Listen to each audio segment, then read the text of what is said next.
children of all ages. It's time, finally, after a long hiatus, the Undisputed Combo Podcast with the El Toro Fuerte and, guys, got one sec. It's me, Unbound Prodigy, and that dude Colby, and I, Shadowhunt Joker. Welcome back, everybody. Yes, welcome back. We are back. We're excited. We tried to do this once before, and we were successful in recording it, but we just weren't successful in getting the actual footage and editing it. So in that episode, Unfound Prodigy was able to join us, which was awesome. That dude Colby, he's doing his thing right now, but he is still very much part of this group. Last I heard, he was lost in the Mystic Mine. Can't do much about that, but we'll excited. Send birds after him later. Yeah. I mean, you'll see him. You'll see Prodigy. We got a lot of different format for the show now, and we're very excited just to be back recording and providing you with a different style. We're gonna keep it stay true to our roots with Digimon, Yu-Gi-Oh. We're gonna keep it fun. We're gonna add a few things. We hope you enjoy it. We hope you tell your friends about it, and we hope you continue to listen. That being said, man, remember we used to do shout outs, Joker? Well, I have two shout outs. First of all, Easy Mahe, and of course, my one and only rival slash good friend in the Digimon scene, Commodore 128. Hey, nice block break. We did pretty good together. And yes, I said box, not box. Sorry. No, Commodore. I love. If you guys don't know, Commodore is also on Instagram. I, of course, near and dear to my heart, post a lot of the retro games, which I love to see. Rare gems being posted on there. And we're gonna save the retro game conversation for a different day. But I do have a shout out later on. As far as current shout outs, man, right now I want to give a huge shout out to our Harley's Toys and Comics, the local store here in Tucson, Arizona. Man, if you guys are ever in Tucson, stop by Harley's Toys and Comics. Say hi to Ronnie. Amazing place. Just gave us an opportunity to sell some cake pops and brownies for my little daughter. And I think it was fairly successful for a first attempt. So cannot complain. So thank you, Harley's Toys and Comics. Secondly, reach over here. I'm going to show you guys something really amazing. Now, I don't know how many of you are familiar with Macross, or in my case, Robotech, which Robotech consisted of 3 different animes. Whole different topic for another day, but I want to give a shout out to an artist on Instagram, Diablos con Pintura, who created this amazing piece. He's a big fan. I purchased it. It just came in recently. And again, I don't know, you can't the light and trying to get it off the light there to focus, but this thing's amazing. And I did a little, if you follow me on, there you go, you can kind of see the paint on that, the texture. But if you follow me on my other page, which is Robotech_guy, I did a little video on there. And so if you're a fan of Macross and Robotech or anything like that, give it a look, give me a follow. It'll be a lot of fun. I do a lot of content there as well. Joker. What the heck is going on in the Digimon world?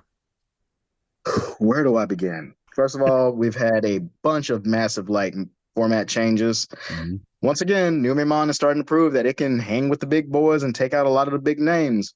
But there's still a lot of improvement going on. I mean, we've just now got an Imperial Dramon blue and green going buck wild. Mm-hmm. There's Magna X, as you just saw the card that I pulled in the box. Mm-hmm. But soon, we're going into red purple Imperial Dramon, which is going to be a little bit insane because it has the capability of both milling, trashing, and collision. Now, right now, we're just getting through partition, which is basically, think of it as, in Yu-Gi-Oh, I fuse the Magnet Warriors together, right? Okay. Now, they get destroyed. I can bring back key pieces. So it's just basically like that.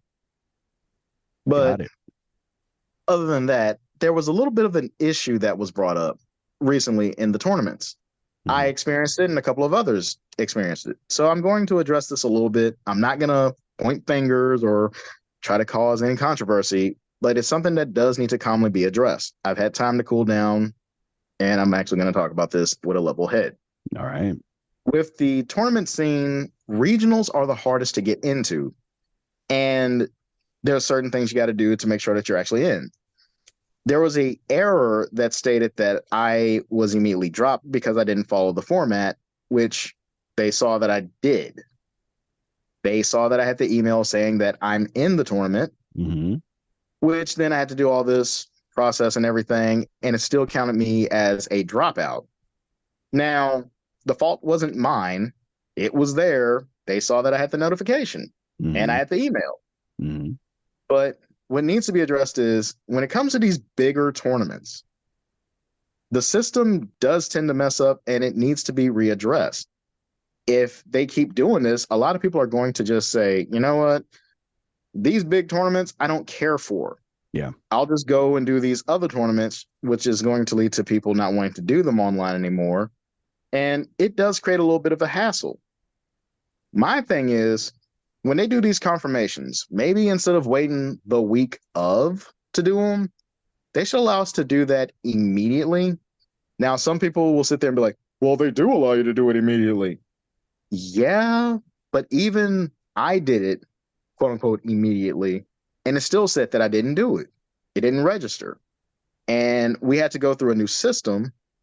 And it's like, at the same time, if you switch from one system to another mid like confirmation and I have to go back over it after I just did it 2 weeks ago, you're not really grasping where I'm coming from with this. It creates a little bit of a problem because now I'm thinking, well, I entered in Sunday, I put my deck in Monday. 2 weeks later, I'm getting a notification, hey, don't forget to register. I did. Okay, I'm cool. The week of the tournament, hey, I'm already in. I'm good. Then I look and they tell me, hey, did you enter your deck into this verification or did you enter it in this verification? Well, I entered it in the latter. No, we're doing it in the former, not the latter. So now I got to spend all my time to hurry up and put that in when I should be relaxing, getting ready for my first match. Yes. That's kind of a killer. Especially if you have to start 0-1 or 0-2, right? I had to start 0-2. See, By that point, the fight's out of you. yeah. That's like going to a boxing match and you have an 8 rounds to go, and automatically 2 of those rounds have gone to your opponent. You're stressed out from doing all that running around trying to get everything done, like your weigh in, your boxing gloves, making sure that Mhm. they're formatted. Are you really going to want to fight? Or are you just going to be like, no, I'm done? You're too stressed. Sounds pretty messed up to me, my friend. And I don't want to take shots at the organizers, but you have to. What is going on, guys? I know there's probably a ton of people that are registering, and I give you credit for organizing these tournaments, these regionals, but at the same time, you got to get it together. You're going to lose credibility. You can live off the reputation and the fun right now, but eventually, if the quality doesn't improve, you're gonna lose business. That's how every business works. And if you don't address the quality issues, that's how businesses often fail. What do you suggest? I know you mentioned some other things, but I mean, put yourself in their shoes and some additional ideas other than what you've already talked about. I actually thought of a different thing that they should do. Mhm. It used to be you could take a photo of the deck and enter it in that way. Okay. Now, instead of us using these other apps so that they can get verification, I get someone could probably slip in the card, cheat that way. Hmm. But I think maybe we should take a photo, regardless of what like app or whatever it is. If it's in the app, fine. But we should also take a photo, put it in the email, and be like, this is the deck. It was made during this day. Like I showed you, Hmm. it has the time, date, and everything of when I made that deck. I could take that photo, put it in the email. That way they know, hey, this was made on this day. Let me go here. All right, it's there. And they can check it off. Now, if I make any updates, it will still update to them. They'll get a like quick notification, hey, this deck was updated. All right, Okay. check. Hmm. Now, as far as it goes with like which place that they use, The main one they should use is the one that has our deck number on it and our actual numbers for like tournaments. They're doing that, but I think sometimes if they're not checking it, it Mhm. will say anything like, hey, I'm in this event. And some events don't actually show up on that format. So I think with that little extra protection with the email, taking a photo, it would help us. Now, I'm not saying this will stop cheaters, no, but it will actually allow us to say, hey, this person is in. This is their deck that they said is in. Mhm. We have proof. We don't need to re-go through all this stuff. But if a deck check is needed, hey, this is the deck that's on the photo that you're supposed to be using. I'm looking at the photo. I'm looking at what you have. This doesn't match. They can go by that. Yeah. Yeah. So several great ideas, and hopefully at some point it gets addressed. My hope is that people aren't too afraid to provide that kind of a feedback, because a lot of times, I mean, we saw it with Konami. They there is a little bit of feedback, but I mean, everybody is so afraid to criticize Konami because everybody wanted to be sponsored. Maybe they still do. I haven't I deleted my Twitter a long time ago, guys, so I don't keep up with all the whining and everything that used to go on Twitter about Konami and all the other games. But I know that several individuals and several highly regarded, bigger influencers, if you will, Mhm. were terrified to say anything negative about Konami for fear of getting banned, right? I mean, Simo, perfect example, by singles, and they didn't like that very much. Do you think that would be the case with Bandai and the Digimon player base? Yes and no. See, the way that I'm talking about it, I've Mhm. seen a lot of other content creators talk about it. And Bandai has actually listened to some of their concerns and Oh, they've addressed it. okay. Now there's others who will sit there and be like, well, you guys are in it only for the money. You're doing this. You're not paying attention. Now they are coming off hot headed. Yeah. And Konami, I mean, Bandai is like, oh, year ban. Okay, moving on. You want to talk to us like it's a business and be respectful, then talk to us respectfully. If you Yes. want to talk to us like we're just somebody that you want to come to blows with, we don't have time. We can keep it moving. Absolutely. Now, my one thing that I will say, Hmm. there are a couple of content creators that I have seen that do attack other content creators in the space. No, like, space is safe. We have our bad apples. And unlike some of the other spaces, Digimon is one of the few where that bad apple could show up, say some stuff, everybody just goes, aren't you one of the ones that were banned for like 6 months because you had a hot temper and didn't pay attention? Do you want it again?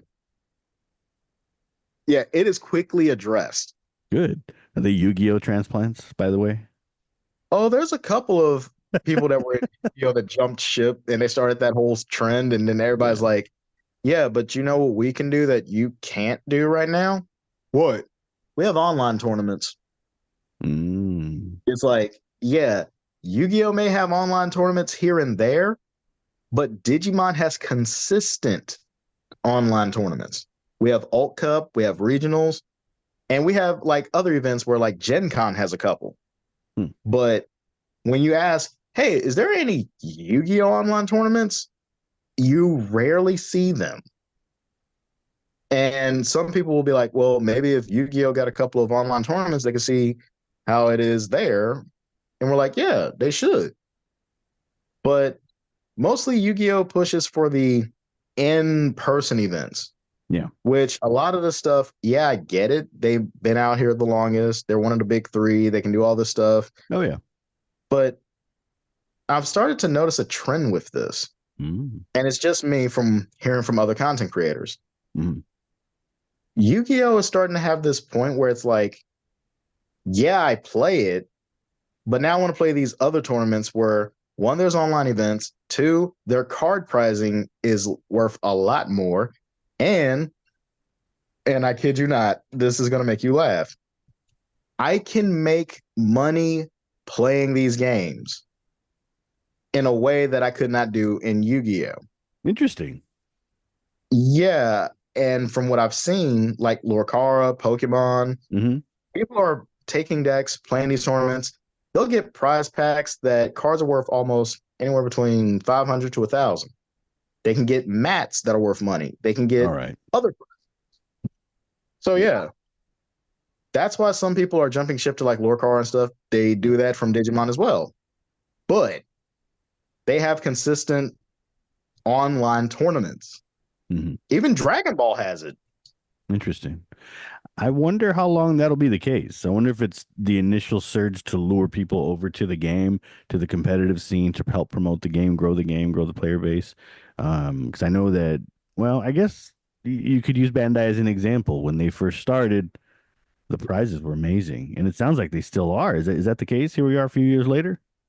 We're getting graded cards. We're getting cards that everybody's been waiting to have reprints of. Yeah. And not gonna lie, if you can get certain cards as a set and Hmm. sell them that way, it's Hmm. totally worth it. Because a lot of these tournaments online, you have to be up at like 11:55 a.m. Sunday morning to enter. You got to literally hit that button to hurry up and enter in for these online tournaments. And as far as it goes, only a certain amount of people can enter. Yeah. Yeah. For regionals, it's 384. For Alt Cup, it's 512. That's a Or lot. I think it might have went to like 526. But it is limited and you have to enter in and do your first 3 rounds. After that, you can drop, get to participation. But the longer you keep going, top Mhm. 128, top 64, you get more of these cards, you get more of these packs, you get invites. And if you're lucky enough, you could get one of the $2,000 cards. They You set you say up for success when you say lucky enough, is that dependent on where you finish? where you finish. Okay. Okay. Because there are times I thought, okay, I got to be 128. No, I was 145. Ah, And then there was a time where it was like, man, I know I didn't make 128. Here it is. I made it to 103. It all depends on how you play and how long you last and how you do. and you can probably attest to this. It doesn't help when you know that you've registered on time, but Mm-hmm. somehow you're told that you didn't and you start 0 and 2, right? Yeah. It when you feel that way, sure, you can do the tournament and try your hardest to get 128. Yeah. But Yeah. at a certain point, mentally speaking, you look at it like this. You can only get 2 more losses and then you can't make it to the 128. Mm, So mm, those first 3 games yeah. Critical. dictate if you want to keep going. Yeah. Now, if you go 3-0 or 2-1, yeah, you got a pretty good standing to keep going. Yes. So only on one occasion did I go 0-3 and then finish strong to go into the top 128. That Yeah. was a rare moment for me. Okay. Nice work. Mm-hmm. All right. So it sounds like Thank you. there's quite a bit going on in the Digimon world. Thank you for sharing that with us. We appreciate it. Those of you who are watching, take note. The other thing you wanted to talk about was something going on with TCG Player, right? Oh yeah, that's right.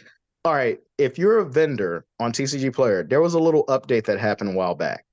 Their systems got reformatted. We can no longer get store credit. They pay us in cash. But due to the fact that this big overhaul, we didn't actually get a email about this, but we have to recheck all of our information because if not, it'll say that, hey, we're out of stock. Ooh. Like, even if we just put the cards online to sell, it'll say we're out of stock. I got confirmation from one of their like customer support people, and they went over, hey, just go back, re-enter your info, make sure everything's correct, and then we'll take care of the rest. It was a little slight error on their end that didn't get addressed in an email, and it should be coming out next week. So if anyone's wondering why they're not making any money as of late or Mhm. why they haven't moved any cards lately, you probably got hit with a you're out of stock even though you just put the card online. That could be trouble if you're trying to make money. And I'm, Mhm. I'm going to tell you right now, Jerk, I've thought about it lately. I've thought a lot about because I have a ton of Yu-Gi-Oh bulk. I have a ton of Yu-Gi-Oh bulk. And I'm thinking, do I sell it as bulk or do I sell it as individual cards? Now, I know I make more money doing individual cards, but you also got to invest the time in organizing, pricing each one, envelopes, top loaders, sleeves, stamps, all that, right? So Mhm. my question is, obviously you depend on TCG Player to have everything under control. You got to be on top of it. This adds another distraction, another delay in you getting your money. Um, man, so have you personally have you felt this error? Has it affected you in any I way? did. Hmm. I did because for an entire week and a half, I was like, I'm posting all my cards. Why am I not getting any traction? And I sat there thinking, okay, let me just check and see if like the card I just put up that's $80 Hmm. is actually on there. And when I saw that, I was like, oh, so I did everything I could. Hmm. Now, when it comes to like organization and everything Yeah. with TCG Player, they do have an option that I was going to look into Hmm. where they will provide us envelopes. I just pay them a certain percentage or just Okay. like maybe $20, $30, and Hmm. I'll get some supplied envelopes. Now, when it comes to how do I get supplies, I have a system, and I give this advice to even the basic starters. Okay. Take $50 at the end of this month. Just save up $50. Hmm. Buy 2 books of stamps. Buy 3 things of top loaders. Go to the dollar store and buy 4 boxes of envelopes with the little seal. You just peel the thing off and seal it that way. Hmm. Now, if you're going to sell cards that are over $25, I highly recommend getting a little bit of tracking on it and get the bubble wraps. Now, you can go to either Walmart, Food Line, Hmm. and get like a stack of these for like $3. Okay. Now, set up a rule on how you sell. Like, if you want to start off small, sell any cards that are $5 to $20. Hmm. Put those online, drop them in the Dropbox. But if you feel insecure and want to do tracking if it's $20 and up. Wait until you're a seller level 3 to sell your biggest cards. Unless they're hot right now, needs to be sold, got to get that money. If they're Gotcha. those, you can do it, but do it with tracking. Mm. Even if the card is $25 and you just feel like, man, I don't have the time, doing it with tracking on that $25 card Hmm. will keep getting those people coming back for more. You will get a private collector that will constantly will spend that extra money for you. Okay. Not only that though, but tracking also protects you as a seller, correct? Correct. It lets them know, hey, I did mail this card. Here's the number that says this is your card. And if someone sits there and goes, well, I didn't get it, you can track it. All right, it says that you did get it, though. Yeah. It's right there. When you become a seller level 4, like I am, Hmm. if someone says, hey, I didn't get my card, and you say, yeah, you did, it says right here that it showed up at your place, you got it. Yeah. If someone wants to dispute it, at seller level 4, you actually have a person that will help you like solve this claim issue. Nice. If you have the proof, they can go, actually, you did get it. They will actually back you up. That is Now, awesome. they do have a warning that if you choose not to sell it with tracking Hmm. over $20, they're not responsible. And if the card is over $40, they'll say, hey, you got to send it with tracking. You have no Okay. choice. We need Yeah. you to send it with tracking because it's a high-dollar card. Yeah. That makes And sense. that protects you more than anything. That's good because what if, let's say, I buy a card from you? I don't know you, but I Right? buy a $40 card. You send it to me. You don't use tracking. I get it, but then I say, I didn't get it and I want my money back. What I happens? won't be able to dispute it. And not only that, since you said that you didn't get it, I have to pay you back the money. Oh, And I got to pay a fee for that. oh, So basically, let's say $40 came from you, you paid the shipping, So I'll say $43. I will have to pay the $43 plus I'll have to pay the taxes that was taken out. Hmm. So basically, I'll be short probably $48. Oh. You get your 40 plus back, then I have to pay the fee. It's Hmm. like at the end of the day, I'm negative here. Yeah. That's not something you want to do as a seller. And I've Yeah. seen a lot of people do this, and I say, no, no. Have you lost your damn mind? There it is. Yes. So if you are looking at venturing into the world of selling via TCG Player or anything like that, factor that thing in before you list it, right? Factor the cost of tracking for a specific card. Rough estimate. I know it probably depends, but not necessarily. You know, if you mess around with the rates of if you want to use United States Postal Service, that's great.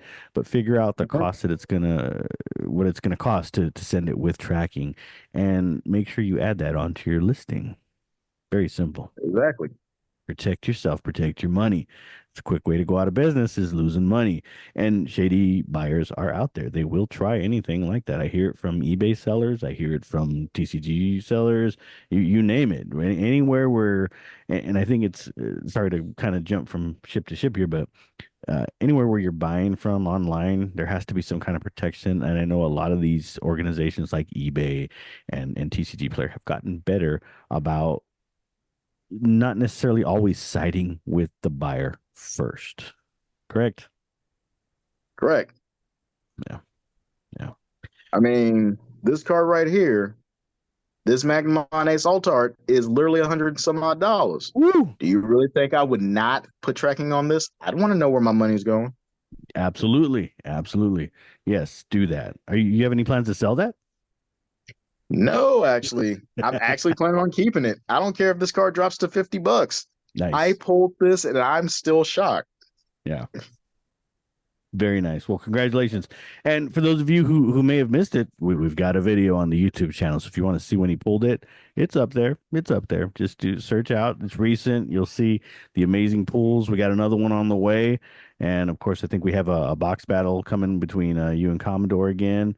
And so By the end of June, I think. those will be ongoing. So if you like the little box battle challenges, stay, subscribe, check it out, turn on those notifications so you can see Joker and his the amazing pools. We got a deck profile online right now, as he mentioned. So a lot of things going on. Thank you, Mr. Joker, our resident Digimon guru.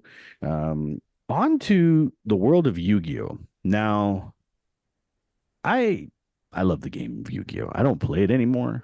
I my voice kind of sounded shaky right there. I'm not crying, guys. Don't worry. It's just a weird little lump. I don't play it anymore. If you're listening No. on Spotify, he's not crying. That was just a weird thing that happened with my voice. Sorry about that. I don't play Yu-Gi-Oh anymore. Competitively, the modern the current meta, whatever you want to call it. I do, however, play speed duels. I play Goat format with my kids sometimes, and then I do play casual on Master Duel. I have a very funky deck that I love to use. It involves penguins and all kinds of other stuff. It's fun. It wins more than it loses. Matter of fact, I might get back to posting some duels. The thing that I do, I mean, on Instagram, I still follow and interact with a ton of Yu-Gi-Oh accounts, and there's a couple in particular that I've taken notice of lately, and they sell faded cards, and they sell these faded cards for high amounts of money. Like they auction them off. Some of them will set a high price, but others will auction them off. And my thing is I want to know, and I guess I can yeah, start with you, Joker. But if you guys are listening or watching in the comments, let us know what is the appeal with the faded cards. Oh, I think we got froze up there, Joker. Oh no, did I freeze? Yep, you're just staring at me right. There you are. All right. I thought I How about stumped now? you there for a sec. Oh boy, I'm freezing up. Yeah, Frieza. So what's the appeal with these faded cards? What have you Must heard? be that deck I'm working on. I can't for the life of me. Like, I'm an old collector. I collect old cards, the first, I don't know how many sets. I can't even tell you, but I've got them. And I don't have a single faded card in my collection.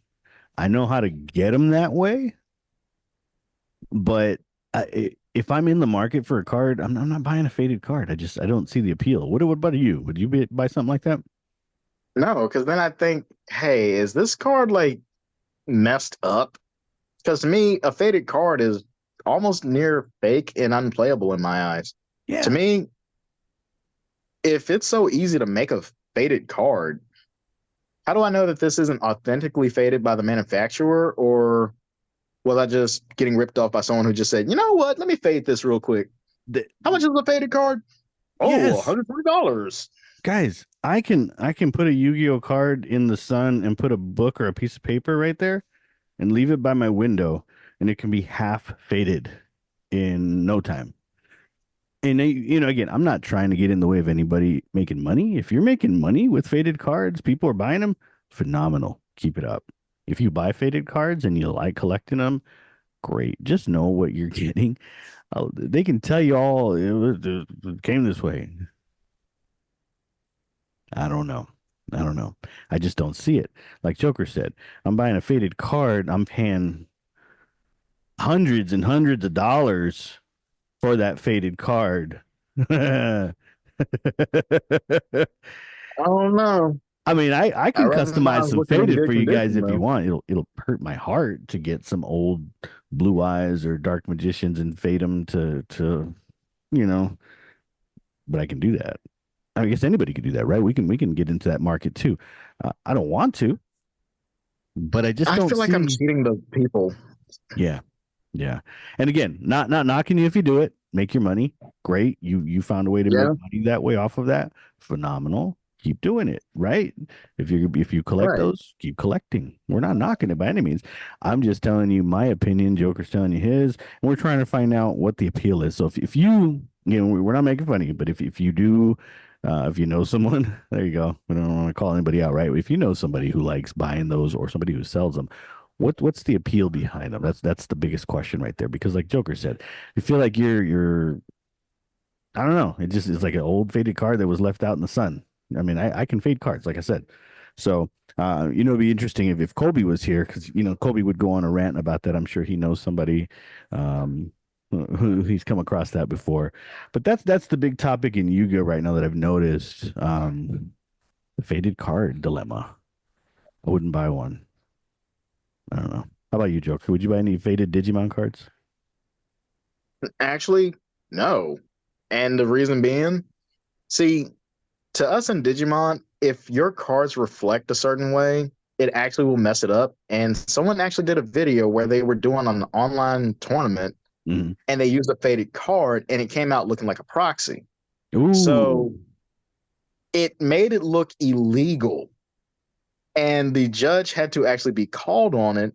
And when he showed the judge, no, the card was actually faded, he was like, that's technically in the rules as a marked card or proxy. So Ooh. you have to take that card out and put something else in. And it actually did show the card shine out, blocking it from being seen. So Mm. even though the guy was saying, yeah, it's a hollow card, it's this card, due to the fact that it was hard to see on camera, it made Mm. it to the point where it's like, dude, it's hurting my eyes. I don't know what that is. Well, there you go. If you are going to buy faded cards, do not use them in a tournament. Collector's items only, everyone. That's only if you do it in Digimon. I don't know how it is in Yu-Gi-Oh, but Digimon, it's best you don't. It seems like in Yu-Gi-Oh, a lot of the market is for older cards. I'm talking Blue Eyes White Dragon set. I'm going to say Mm-hmm. Magic Ruler because that's what it was when I got them. Metal Raiders, those types of cards are the ones that you're seeing a lot of faded. The market is for. Right. Probably stuff you're not going to see in tournaments at all and primarily for collectors, but you bring up a good point. If you do come across a faded card, it could be contested as a proxy, as a fake card, and then you're disqualified, you lose, whatever, you have to take it out, and your whole strategy is foiled. So the other side of the faded card, I'm not paying quadruple the price or even sometimes way higher than that. I mean, I shared with you guys one particular seller who was it was like I think it was like it got up to $500 one of the cards. Again, congratulations. I hope they paid you. I hope you're thriving. Congratulations that you found a way to make money. But I'm not going to pay that much for that card. A mint, something mint maybe. Even then, yeah, I can't do it. So, but I got a congratulations. suggestion. Yes. I got a suggestion. If it's a legit faded card that you didn't fade, that came out of a pack and it looked like that after all these years, if you're that legit of a seller, then fine. Yes, you're thriving, you're doing that. But if you're doing this as a scam and then saying, yeah, it's faded, it was pulled like that, I'm sorry. I do find that a little offensive to true sellers. Now, authentic sellers who have the actual card that way, yes, keep selling them. If you're making your money, go ahead and make them ducats. If you're a scammer doing this, man, come on now. They already don't like us as is. Don't do that to hurt us. It's tough, especially sellers on Instagram because scammers are still around. I mean, they had a nice little peak, but you have individuals like Easy Mahe and Yuma who have done and I'm sure there are others who've done a great job of calling these scammers out, and it gets pretty nasty. It gets pretty ugly, the exchanges that I've seen, but it really gives everybody. I mean, they've showed legitimate screenshots of conversations and everything, and I would hope that most people would you make up your own mind, right? Based on your own knowledge, everything, your opinion. But I blocked several of Exactly. them. I've blocked several of them. I don't want nothing to do with them. I don't want to follow them. I don't want them following me. If you're a scammer, you go far away because I don't want to associate myself with you. I try to associate myself with the positive ones, the super meta bros of the community. And there's so Heck many yeah. others. I just don't want to call those out. I love the community for its creativity, for the energy, the good energy. And then that's one of the reasons I deleted Twitter too, because I was following the Yu-Gi-Oh community for a while on Twitter, and it was just, oh my goodness, it was ugly. Remember, we used to discuss those topics, and it had nothing to do with the card game. It got real ugly. So then I started moving away. And I disassociated myself completely with that particular group, and I don't even really follow too many on YouTube anymore because it's just gotten so. I don't know. It was childish at times. They like you said, they make fun of each other, they call each other out, they talk bad about each Hmm. other, and it's like, come on, there's no upper echelon, there's no, class system, high class, low class, middle class in Yu-Gi-Oh. It's you're a Yu-Gi-Oh collector, you're a Yu-Gi-Oh player, you enjoy the game just like everybody else. That's how it should be. But people like to It's make up their own little, you know, whatever you want to call it, gatekeepers and all that nonsense. Not for me. exactly. Yeah. So It's not what the creator of Yu-Gi-Oh would have wanted. absolutely. Couldn't have said it better than that. Won't say anything else. We will wrap that topic up on there. Thank you, Yep. Joker. I appreciate it, my friend. All right, guys. So we one of the things we wanted to implement here was an anime discussion, and our resident anime guru, the Unfound Prodigy, obviously, he's not here. He wanted to be here, but look for separate episodes of the podcast that feature Unfound Prodigy by himself. He's going to do his own recordings. We're going to upload those. He's going to have a nice anime discussion, whether it be something new, something he recommends, something he's really into, and we'll play it by ear. See how that goes. But that being said, guys, Robotech. I just have a couple things here. So, for those of you who are not familiar with Robotech, Robotech came to the United States around 1985. Now, this was made up of three separate animes. Macross, Super Dimensional Fortress Macross, Super Dimensional Cavalry Southern Cross, and Genesis Climber Mospieta. Those were three separate animes in Japan. There's a guy by the name of Carl Masick, working with Frank Agrima, rest in peace. Both of them, Harmony Gold, brought it over to the United States. What they did is they get those three separate animes and they created one single series for the United States. They wrote them all as three separate wars. So it's basically government military versus invading aliens, and it's to me it's a great story. It's my favorite all-time anime. So if you have a chance, watch it. If you are into it and you don't own the discs, you're finding where to stream it. Crunchyroll has it available to stream with a subscription, but Crunchyroll is actually selling the Blu-rays, the complete everything, every episode, all the Really? extras. Yes, $75 clearance sale right now, guys. And you get this, it comes with a Veritech, a jet, and a figure. Roy Fokker, if you follow, that's who it is.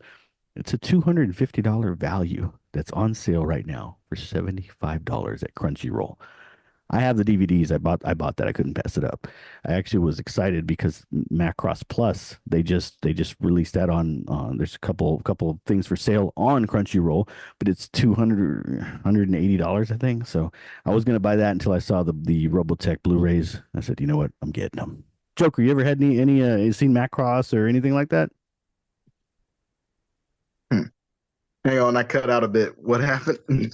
Oh no, it's okay. Just asking you if you've ever watched any Macross series or seen Robotech, anything like that. I only saw a glimpse of Robotech, and it was so long ago. I think it was during the time frame when I watched Escaflowne and a few other old ones like Okay. Eagle Riders, Hmm. or some people call them G-Force. And Love I G4. literally wake up at 7 a.m. to watch all these.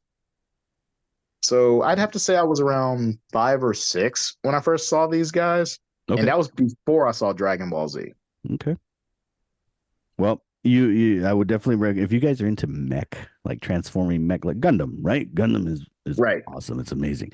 If you're into mech and you like love stories and you like music, this has it all. It has it all. Characters die. You get invested in certain characters and they die. It, I guess that's one of the reasons I liked it as a kid because you watch G.I. Joe where the Cobra gets shot and then they always parachute out. They eject. They don't eject in Robotech. They die. They die. So Oh anyhow, man. Prodigy, looking forward to your segment. But take it for what it is. Robotech is awesome. I love it. It's my favorite. On to gaming. Joker, what have you been playing lately? Well, the usual. I'm playing a little bit of Fallout 76, Baldur's Gate 3, Call of Duty. But then I decided to go back to an old retro game because it's on the PS5, Ooh, Galaga. Galaga. I have to go back to Galaga. Everybody knows this summer starts the retro gaming tournament, and we just opened an arcade down by the river nearby where I live at. Phenomenal. And Galaga is one of the top 5 games there. Retro gaming tournament. Joker, w- do us a favor on your Instagram, if you don't mind. As soon as you have any kind of information on that, would you mind posting that to your Instagram? So I got a guy over here that would probably be interested in that tournament. Oh, trust me, it's something that I'm looking forward to. As soon as they say that they're doing a Galaga tournament, Yeah, I'm jumping in. nice, I nice. still get my favorite technique to do. So, Ooh, looking hey, forward to seeing that. Absolutely. So Galaga got a few other games now in the pipeline. I know we have. I'm excited. We're excited over here. Me and Vegeta. We're excited for Killer Clowns from Outer Space. We are excited for the Silent Hill 2 remake. We tried to play Silent Hill hmm 2 on our PS2 a few months ago, and I looked at him. I said, "How in the world did we play these back then? The controls are awful, like doo doo bad." Same thing with Silent Hill 3. Like, what in the world? I have a the PlayStation 1 Mini, and same thing with that. I'm like trying to control things. I don't remember it being this tough to control, but holy cow, how did we were good. We were good back then. So I'm excited. I yeah, don't have a PS5 yet, but I am gonna get one because I am excited for the Silent Hill 2 remake and Silent Hill F. Have you seen that? The trailer for that? yeah, that actually freaked me out a bit. I'm like, really? Yeah. Yeah. Yeah, it's a little freaky looking, and but I'm super excited for that. So those games alone to me are worth getting a PS5 because I think they're going to be exclusive probably for the foreseeable future. But the one that we can play will be Killer Clowns from Outer Space. hmm I'm excited for that one there. So, I've been playing a little bit of Overwatch I'm lately. excited It's too. kind of taking a break from that. My buddy got suspended because he was teabagging too much. So bad, bad, bad. Um, Kind of sad that you can get suspended for that. I mean, if you talk to the old Halo players from Halo 1 and 2 days, yeah, they yeah. Anyways, um, Master Duel. I've downloaded a few games from Game Pass, but I haven't gotten into them. The one game that I'll give a retro shout out to. There we go. Ninja Gaiden, the original baby. Those of you who follow the channel, subscribe. I did a playthrough. I broke it down. I think it's in 7 parts. You can see my ups and downs, the pains. I edited a ton out because it's very, very painful. The mental toughness that you have to beat these games, in addition to the skills it's really comes down to memorization, right? What's coming up? What's coming up? How do I beat this boss? And if you know how to do it, you can do it. It does require some good reflexes at times, but you have to be able to survive that grind. And you see a little bit of that from me in there. You're never gonna see a perfect, hitless run or anything like that for me ever in a retro game. I'm the real deal, right? I'm the average gamer right here. I'm good. I can beat these games, but it's gonna be painful. So check it out if you're into retro games. I did a playthrough this, was able to beat it. I still got it, and we're gonna be doing Ninja Gaiden 2 very soon. Man, I could never be Ninja Gaiden 2 at all. They're tough games. They're tough games. They require that's why they have unlimited continues, the first two. The third one, I think you only get Yeah. 5. If I told you where I kept dying at, you'd look at me and be like, really? There? Level 2. I could The never make it rain. past level 2. The rain. Mm-hmm. Yeah, that's tough. I couldn't do it. There's no shame in that, my friend. There's no shame in that. Trust me. That's a tough one. Even the boss, getting to the boss and fighting him where he throws those spiders out and or whatever they are. Yeah, but we'll be playing through that soon, and hopefully I don't have too many retakes on level 2 because I know that is a struggle. I'll definitely be watching so I can make notes on that. Yeah, it's tough. It's tough. So, but guys, that wraps it up for right now. I think if we would have had the crew of 3 or 4, we would have had a lot more longer discussion on every topic. But Joker, thank you as always for being on, man. It feels great to be on. We're excited. We hope you all are excited to start listening and watching again. We're going to do our best to keep bringing up great content. That being said, let us know if there's anything you want us to talk about, anything in the Yu-Gi-Oh community, anything in the Digimon community, the gaming world. We'll do our best to keep our eyes and ears open and bring up some interesting topics of discussion so that way you can escape the regular world of all the boring political, religious, and all the other nonsense that goes on in the world. Escape here with the Undisputed combo. Joker, where can we follow you, man? Well, you can follow me on Instagram at Silvereyed Poet. You can also find me where I do my little antics on my Shadowhunt Joker actual channel. And definitely you can find me here on the Undisputed Combo, both Spotify and YouTube. Yes, yes, yes, yes, yes. That dude Colby, you can find him on Instagram as well, and our friend the Unfound Prodigy. Unfound Prodigy does have his own YouTube channel. Don't know if he's put up any content on there, but you'll be able to see him here doing his thing in the anime world. So we wish you guys well if you're watching and listening. We're looking forward to teaming up again and getting the whole crew together for some nice, fun episodes. And Joker, happy belated birthday. Thank you. I'm nice and 36. Woo! All right. Yeah. That was a long time ago for me. Anyhow, the El Toro Fuerte on Instagram, Robotech_guy. Also, I have another one on there, but I don't really do a whole lot, so I won't talk about that too much. And of course, the Undisputed combo here. But thank you, everybody. We really appreciate you. No matter where you are in the world, we thank you for watching. We thank you for listening. We appreciate you as always, and we will see you again next week.